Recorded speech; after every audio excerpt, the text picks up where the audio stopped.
Nilai ekspor yang dikirim melalui Pelabuhan Sulawesi Selatan pada bulan Desember 2019 tercatat mencapai 123 juta dolar Amerika. Angka ini mengalami penurunan sebesar 10,45% bila dibandingkan nilai ekspor bulan November 2019 yang mencapai 137,35 juta dolar Amerika.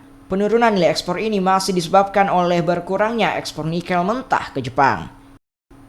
Sebagian besar ekspor pada bulan Desember 2019 ditujukan ke Jepang, Tiongkok, Vietnam, Amerika Serikat, dan Korea Selatan, serta Jepang yang masih menjadi tujuan ekspor tertinggi dengan proporsi 71,48%. Meski nilai ekspor menurun pada Desember 2019, namun jika dibandingkan tahun 2018 di bulan yang sama, nilai ekspor bulan Desember tahun 2019 lebih baik, yakni naik sebesar 24,90%.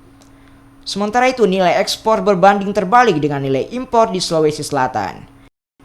Nilai impor barang yang dibongkar lewat beberapa pelabuhan di Provinsi Sulawesi Selatan pada bulan Desember 2019 mencapai 147,17 juta dolar Amerika.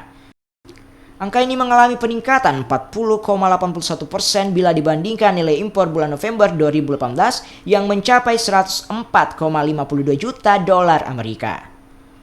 Pada bulan Desember ini mengalami penurunan dibandingkan bulan yang lalu.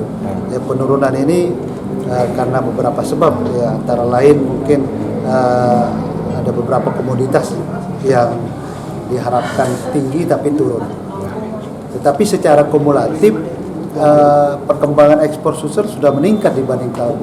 Jadi 4 atau 5 bulan terakhir itu, September, Oktober, November, Desember, ekspor sulsel lebih tinggi dibandingkan bulan yang sama tahun-tahun lalu. Ini salah satu kebijakan dari pelabuhan yang direct ekspor dari kebijakan pemerintah, Pak Gubernur, untuk melakukan ekspor langsung sehingga tidak melalui Jawa lagi. Sebagian besar impor pada bulan Desember 2019 didatangkan dari Singapura, Jerman, Korea Selatan, Jepang, dan Argentina. Nila Rustam, Kompas TV.